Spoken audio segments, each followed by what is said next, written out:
What's going on, guys? I'm Tommy, and I'm coming at you with an action figure review. Today I'm going to be reviewing Hasbro The Black Series Jedi Master Dooku from Tales of the Jedi. I don't think it's too crazy to say that Tales of the Jedi is one of my most favorite newer Star Wars projects out of everything since the Disney era, and what I especially loved about Tales of the Jedi was the Count Dooku episodes. Count Dooku is a character that was always super cool to me, being a kid that grew up with the prequel trilogy, and to see Dooku's backstory fleshed out on screen beyond the Jedi Dooku book, it was really cool for me. Jedi Master Dooku is a fan channel release for the Black Series here in 2026, meaning you won't find him at stores like Walmart or Target, but stores like GameStop and a lot of your online action figure retailers will be carrying this one. Jedi Master Dooku comes in the standard style of packaging for the Black Series here in 2026. On the front of the box here you have the Black Series logo, a big plastic window showing you the figure and his accessories. Over here we have in vertical text the character name, as well as that he is number 2 in the animation subline that they have now opened up beyond just specific media. It's just a general animation subline. Down below the window we have the color in the banner here for the animation subline and the name of the series that Dooku is from. We have some logos and legalese down at the bottom. On this side of the box we have our really cool mural art here. You can see Jedi Master Dooku in his unbearded version from the premiere episode of Tales of the Jedi, and you can also see in the background here the village where he first taps into the dark side in front of his Jedi Padawan Qui-Gon Jinn. Down below that we have the character name. On the back of the box here we have some of the stuff we've already seen, like the Black Series logo, our same mural image we saw on the side of the box blown up a bit, the character name, and then we have a bio in about 1,000 different languages. This bio reads, "Before he became a dark side disciple, Count Dooku was once a Jedi Master who studied under Yoda, eventually training Padawan Qui-Gon Jinn in the ways of the Force." Hopefully this name being in all capital letters with Padawan Qui-Gon Jinn means that there is a Padawan Qui-Gon coming soon to accompany Dooku here. That would be super cool. Down below that we reiterate he is number 2 in the animation subline, and then below that we have all our legalese. Guys, please don't feed this action figure to your babies, alright? On this side of the box here we have our wraparound window, our banner that wraps around our Black Series logo. On the bottom of the box we have even more legalese, and on the top nothing. That about wraps it up for the packaging on Dooku, so let's get him opened and we'll check him out.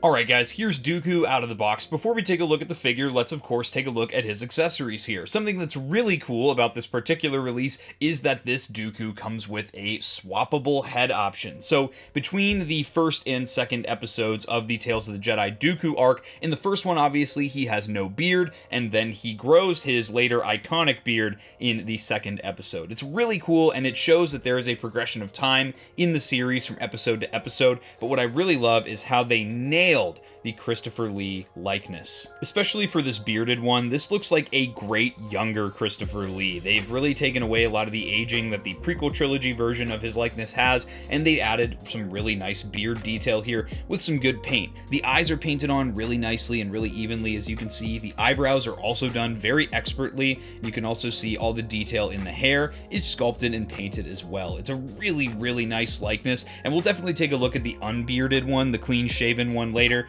but this one I think is the one that I'm going to be going with on the shelf. Super cool that Hasbro decided to add both of the head sculpts in with the same figure rather than doing 2 releases. Of course, Jedi Dooku is going to have his iconic Jedi saber here. So this is the same lightsaber hilt that he has in his Sith version, however it is a different color obviously.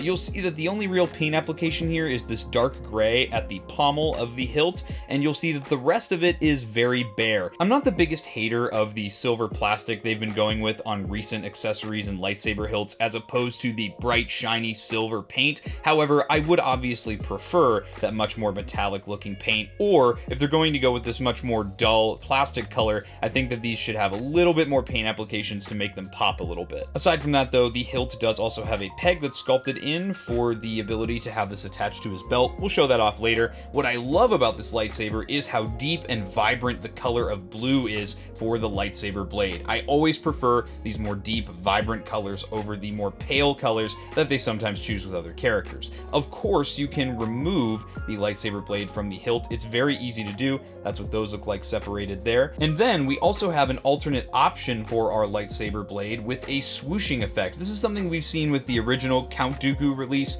from the prequel trilogy, and we've seen this show up a couple more times recently, but this works really nicely in plugging it in to the lightsaber as well. You can kind of see and feel even in the sculpt where the leading edge is on this blade, so if you hold it straight up, you can see that this is the side that goes here, and then it's supposed to look like a downward swing this way, or whatever way you want it to travel. This is a really great accessory here, and I love to see little effect pieces like this with Jedi and Sith figures. Alright guys, let's take a look at Jedi Master Dooku here. So we'll first, of course, take a look at the unbearded likeness. Now, I see people say that this looks like Nicolas Cage. I'm inclined to agree. However, I think that this is also a very good likeness for a Christopher Lee without a beard. The babyface Dooku, if you will. It's got all the same hair detail on the back here. You can see the sculpt in paint is done very nicely. The eyes and eyebrows, once again, are painted on really nicely as well. And I'm honestly very impressed with how they knocked out both versions of this head sculpt here. The beard looks great, and the baby face looks fine as well. Obviously, like I said earlier, though, I'm going to prefer to go with the bearded version. What I really love about this figure, too, and this was one of my favorite details when this was first revealed, I believe at New York Comic Con in 2025, is the printing on the soft goods cape here. I'm a big fan of soft goods when it comes to capes and cloaks in general, just because they give a lot more of a dynamic appeal to the figure. The gravity kind of helps to pose them when you're getting those more dynamic lightsaber-wielding poses. But this one's really cool because of all the printing that goes on here, on top of the extra stitch work that they did along the top half of the cape. This helps give it more weight, give it more gravity, give it more depth. These are all things that we're looking for in a soft goods approach. There is a plastic piece for the chain, once again done in a very dull gray, but that's again not something that I'm too worried about. Overall, I think this is a really great approach for this kind of piece on this costume, and I definitely prefer this over hard plastic. Underneath the cape, Dooku does have a pretty generic looking sculpt here, but this is pretty consistent with prequel era Jedi. Prequel era Jedi have very plain looking costumes, and Jedi robes, very few of them have a very ornate or very unique look to them. I think the color scheme matches what we see in Tales of the Jedi very nicely here, and I was looking at my prequel Count Dooku figure, which I will show off towards the end of the review in comparison to this guy, and there's actually a little bit more new tooling than I thought there would be. I thought this would be almost entirely reuse of the prequel trilogy Count Dooku, but I think this figure has some new parts that I wanted to point out. So the outer tabards and tunics here are an overlay that sits very tautly over the upper torso here. You can see the tunics underneath are painted here, and then there is a nice maroon color for the outer tunics that does travel onto the back of the figure as well. It kind of matches with that maroon for the outer tabards. Aside from that, though, we have a very dark khaki color for Dooku's tunics and his top half of his costume here. Now, the sculpting for the upper arms and for the hands are reuse of the prequel trilogy Count Dooku. However, the lower arms are actually new sculpting. I don't know if these came from a different figure, but I would assume not. They have this extra sleeve, this extra cuff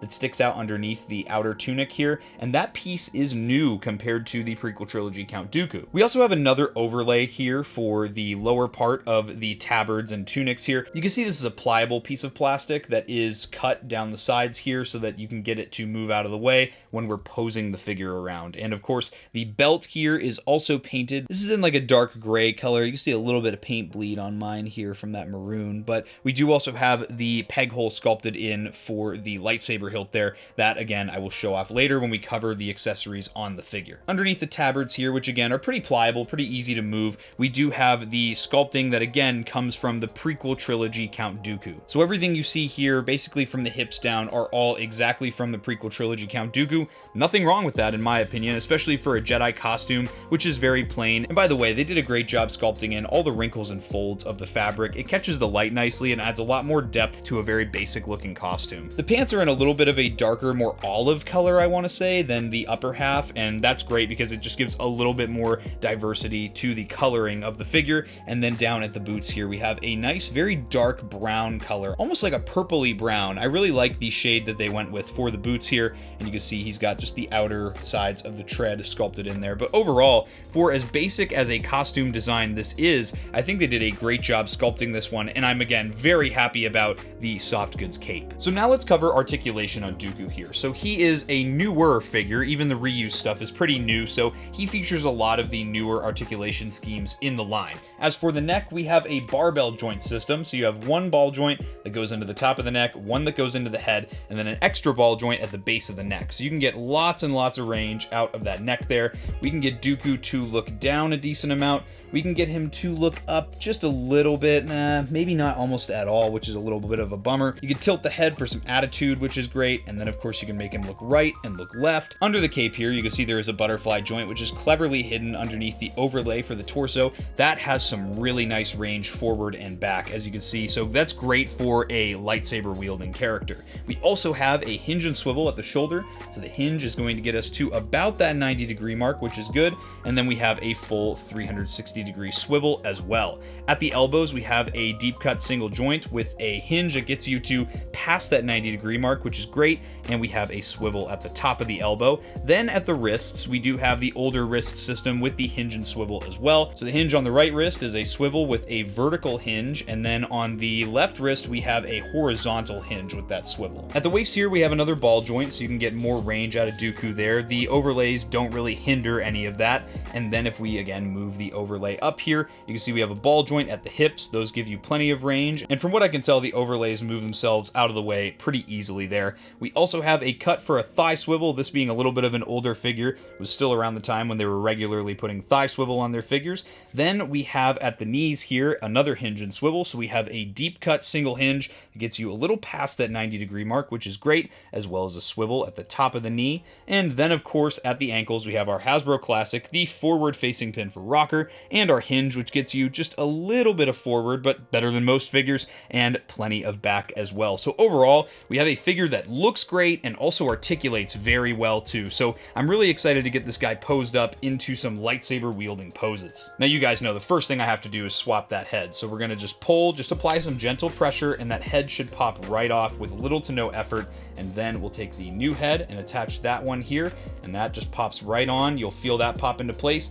and now we have our new head on the figure. Covering articulation on that briefly, you can see Dooku can still look down, he can still look up just about the same amount, which is almost none. You can get some good tilt on the head there, and some good right and left. I'll start off just by showing Dooku's lightsaber hilt on the belt there, so you can see it sits pretty snugly, and it does pass the shake test too. And here I have a brooding Jedi Master Dooku perusing the Jedi Temple halls, thinking about the decision to join the dark side. Getting the lightsaber in hand, very easy to do, and it does also pass the shake test, as you can see. I really love the way that this cape lays, and as you can see, I've got Dooku in a nice one-handed saber pose, getting ready for a duel. While Dooku almost never holds his lightsaber in two hands, and the curved hilt is specifically for his one-handed fencing style fighting, it is still really easy to get the figure into a two-handed lightsaber holding pose thanks to those butterfly joints. And here's Dooku with that nice swooshing blade in hand there, and you can really get some nice dynamic posing and give him a lot more of the feeling of motion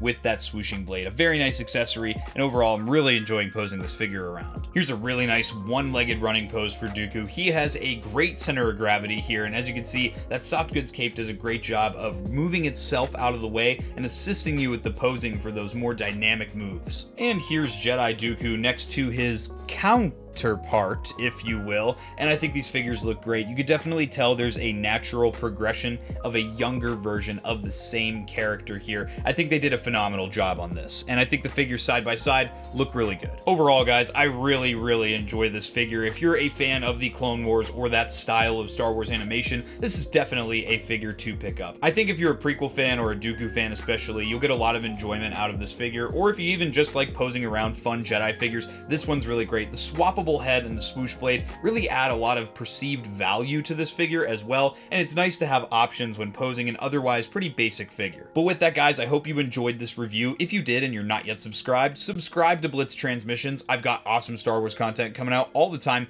If you're an ARC Trooper in my Patreon, you would have seen this review early. If you'd like access to early content, monthly giveaways, and other awesome benefits, the link to my Patreon is in the description below. Become an ARC Trooper for just $4.99 a month. If you're a fan of the reviews I do here on YouTube, or you just want to support the YouTube channel more directly, you could also check out my YouTube channel membership, Rancor Battalion. For just 99 cents a month, it gives you access to exclusive badges, priority replies in my comment section, you get to vote on what I review next for the channel, and like the Patreon members, you do get to check out all my reviews early here on YouTube. If you'd like some Blitz Transmissions swag, you could always head over to the Blitz Transmissions Armory over on Printify. Link to that is in the description below, as well as links to my Discord and all my social media. Guys, I hope you enjoyed this review. I'll catch you for the next one, and may the Force be with you.